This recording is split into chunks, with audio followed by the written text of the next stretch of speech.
Recently, the carnivore diet has become quite popular, thanks in part to the famous University of Toronto professor Jordan Peterson, as well as his daughter Michaela, having used this meat-only diet to alleviate certain health issues. And she said to me, quit eating greens. And I thought, oh, really? I'm eating cucumbers, lettuce, broccoli, and chicken and beef. It's like I have to cut out the goddamn greens? It's like within a week, I was 25% less anxious in the morning. Within 2 weeks, 75%. And I've been better every single day.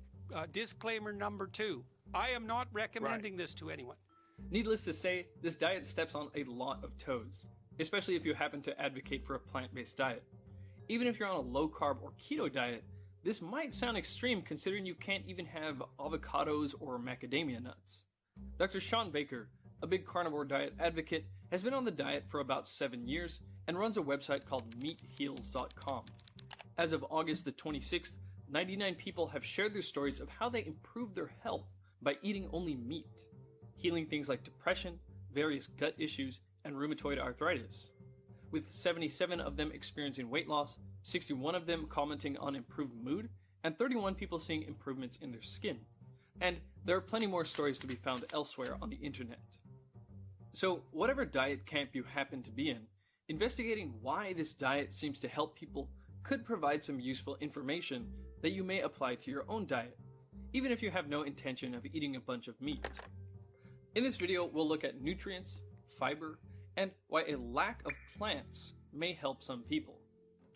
The first concern you may have is, won't you get scurvy or some vitamin deficiencies? In the 1960 book, The Fat of the Land by Vilhjalmur Stefansson, he describes his experience living with the Inuit of Canada beginning in 1910. He explained that if meat needs carbohydrates and other vegetable additives to make it wholesome, then the poor Eskimos should have been in wretched state. But to the contrary, they seemed to me the healthiest people I had ever lived with.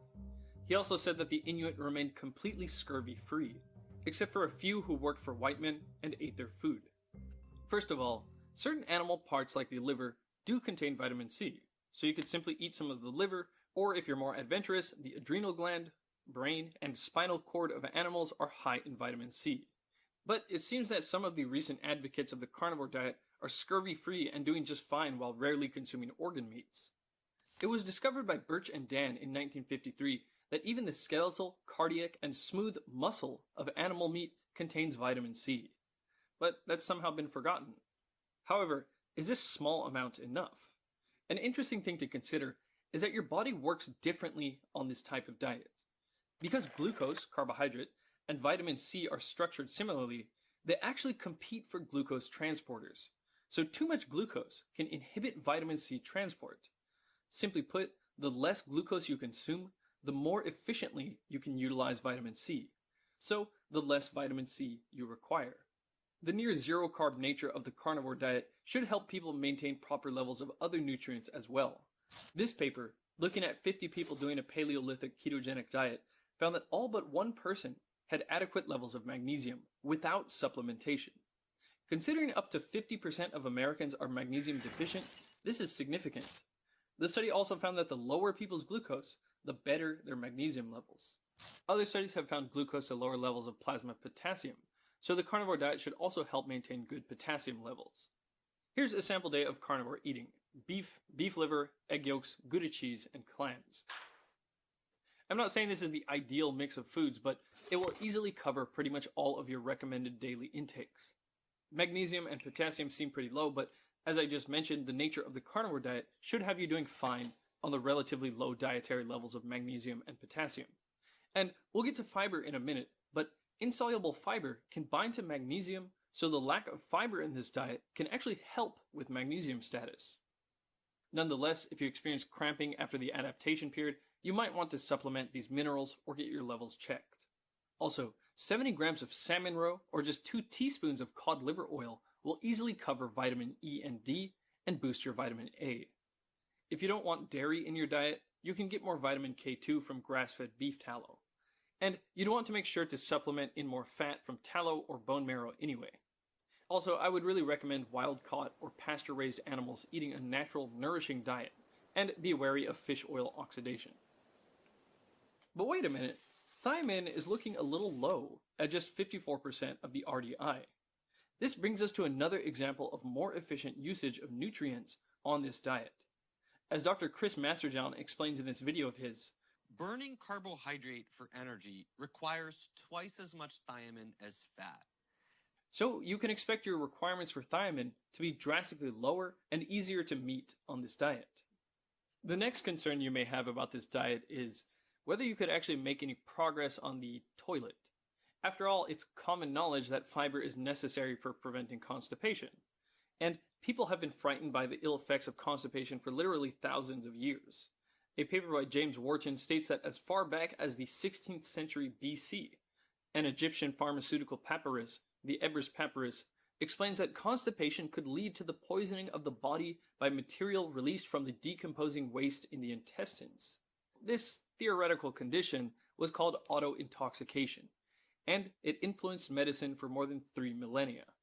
As James Wharton says, this fear of auto-intoxication led to the marketing of all kinds of anti-constipation foods and drugs in the early 1900s, when literally hundreds of brands of bowel cleansers competed for consumer dollars.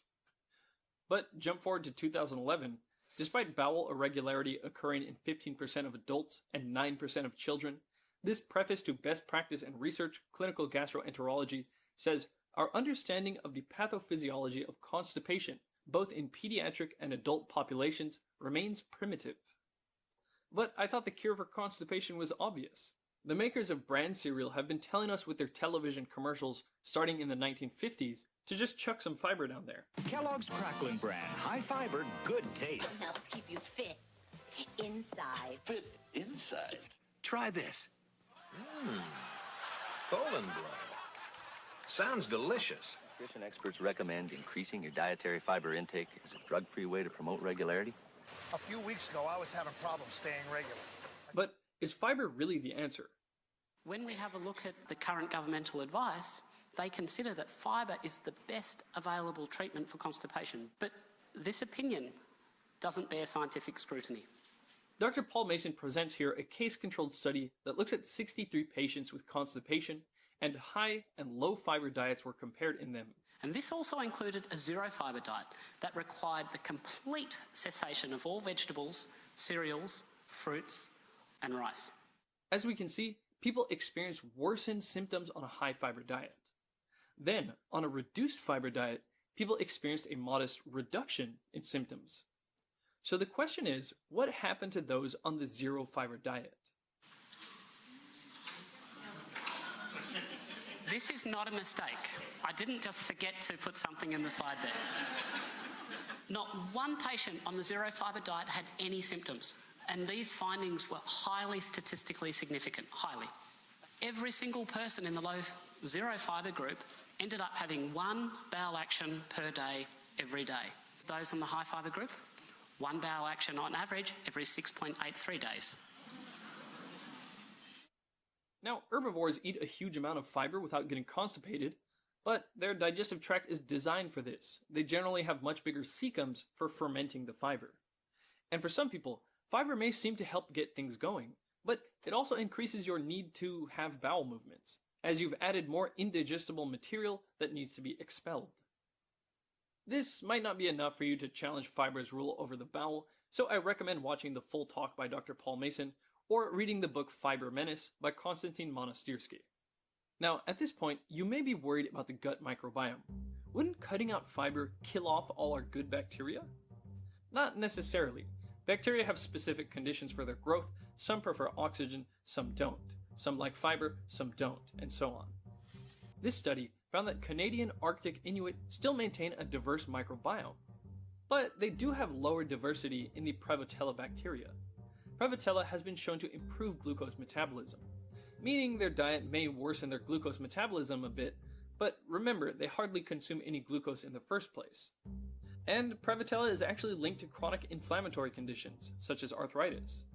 In any case, as Dr. Paul Mason points out, research is really not at a point to make definitive claims about fiber causing changes in the microbiome that are necessary for good health. However, it is apparent that nuking your microbiome with antibiotics is very likely a bad idea. When I first heard about this diet, I wasn't surprised that some people had benefits, After all, the diet cuts out processed food, wheat, soy, sugar, and vegetable oils. Zero fiber is one thing, but what really surprised me was that people were experiencing improvements after going from simply meat and greens to eating just meat. So why would cutting out greens from an already clean diet help? Well, it comes down to a simple fact of biology. Living things really don't like being eaten. Just like a gazelle has predators, so do plants. But none attacks its prey with more fury than the seaweed shark. A gazelle can run away to avoid being eaten, but what can a plant do when a bug or human shows up? While we are masters of locomotion, plants are fantastic chemists. I'm talking about secondary metabolites, or plant toxins. One of the perks of us humans being intelligent is that we've learned to avoid the highly poisonous plants and have developed methods for deactivating the toxins of others. Though in certain cases, some people can have problems with plant food toxins which don't affect the rest of the population. For example, I grew up in the heat of Texas, yet never had any problems with the photosensitizers in lime or celery. Unfortunately, these poor girls did, experiencing second-degree burns from limes. Photosensitizers, technically called furanocoumarins, are toxins in plants that make animals and humans sensitive to light. And virtually all plant foods we normally consume have some level of defense against plant eaters. According to this 1990 paper titled Dietary Pesticides 99% All Natural, led by biochemist Bruce N. Ames, 99% of the pesticides in the American diet are chemicals that plants produce to defend themselves. Only 52 natural pesticides have been tested in high-dose animal cancer tests, and about half, 27, are rodent carcinogens. These 27 are shown to be present in many common foods. The paper goes on to list 57 different plant foods with these carcinogens.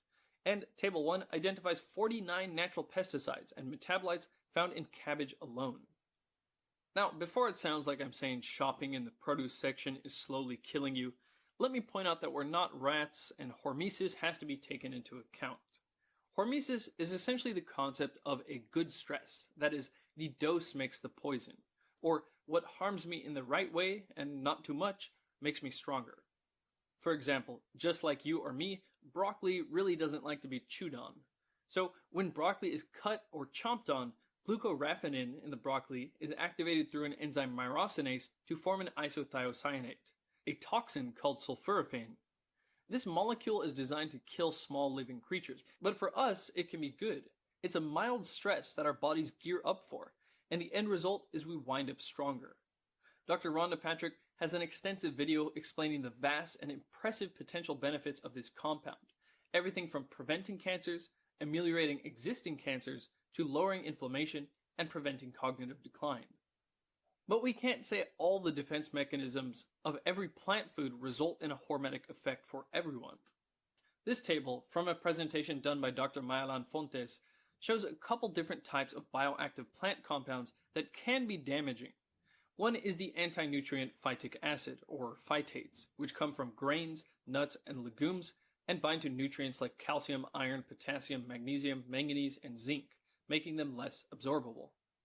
But the phytic acid doesn't just impair you from absorbing the nutrients in the seed itself, it also impairs absorption of nutrients from other foods you eat.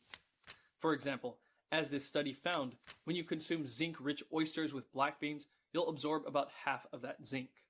And when you consume them with corn tortillas, you'll absorb almost none of that zinc. Another substance found in common plant food with low-level toxicity is oxalate. It's found in bran, beets, rhubarb, soy, blueberries, lime peel, orange peel, nuts, and several other things. Since oxalate is usually more concentrated in the leaves of plants, spinach is particularly high in it. According to Hayshek and Rousseau's Handbook of Toxicologic Pathology, insoluble plant oxalates include calcium oxalate. When animals eat these plants, the crystals are immediately irritating, causing mechanical damage to the oral cavity and gastrointestinal tract. Obviously, the levels in food that we normally eat are way too low to cause any immediately apparent effects, but high levels of oxalate are no joke. In 1989, a 53-year-old diabetic alcoholic man died just a few hours after having 6 grams worth of oxalate from sorrel soup. This is the equivalent of about a half kilo of spinach. However, keep in mind this person was already severely metabolically impaired. About 2.5 kilos or 5.5 pounds of spinach, if you can fit it into your stomach, has a 50% chance of killing a healthy person. However, as Sally Norton argues in this talk, while the oxalate levels found in food may not produce any quickly apparent effects, problems can arise when you repeatedly expose yourself to oxalates through your diet by eating things like spinach, almonds, and cashews. You can easily exceed your tolerance for oxalate even though it looks like your kidneys are just fine, and that 4% of what you're eating is being retained in tissues left behind, causing issues. Tiny oxalate crystals can accumulate in the body, and you can find them in the bone, the skin, and the glands. Accumulation in the thyroid impairs thyroid function, accumulation in the breast has been linked to cancer, and accumulation in the kidneys leads to kidney stones. 70 to 80% of all kidney stones are made of calcium oxalate. So if you have kidney stones, poor kidney function, or poor thyroid function, you may feel better on a low, under 50 milligram oxalate diet. This means no more than 6 leaves of spinach a day. There's all kinds of secondary metabolites we could talk about, but the point is plants really don't want you to eat them, and these defense mechanisms are in virtually every single plant food. The gliadin protein in wheat disrupts the physical barrier of the gut, causing inflammation. Protease inhibitors in things like grains, nuts, and seeds, and soy inhibit some of the enzymes that help us digest protein. Soy also contains phytoestrogens, which bind to estrogen receptors and cause hormonal issues. Goitrogens are found in soy, other legumes, and cruciferous vegetables, and hamper thyroid health. Saponins, which are found in soy, beans, peas, lentils, and other legumes, are used as emulsifiers in the food and cosmetic industry and can cause damage to the gut lining, making it more permeable or leaky. There's also a huge variety of plant lectins that some people can be very sensitive to. But of course, there are tons of studies talking about the vast benefits of all kinds of plant compounds, and a lot of people seem to thrive on a plant-based diet. So it surely comes down to how each person responds to these substances. One level of a secondary metabolite from plants may be a beneficial hormetic stress for one person, while at the same time being a detrimental toxin for another person. When dealing with some chronic ailment, many people try several different elimination diets to find out what's triggering their symptoms. So if you suspect you have some sensitivity, you could just do all the elimination diets at once and add foods back in later. The carnivore diet happens to be a low lectin, low FODMAP, low sulfite, low oxalate, low salicylate, low phytate, super low carb, and no fiber diet. I haven't heard any negative stories about people doing this. Well, I have a negative story. One of the things that both Michaela and I noticed was that when we restricted our diet and then ate something we weren't supposed to, the reaction was absolutely catastrophic. Now, this video only scratches the surface of this diet. There's still many things to discuss, like nutrient density and bioavailability. But surely one key factor in why many people are experiencing improvements is this meat-only diet acts like the ultimate elimination diet.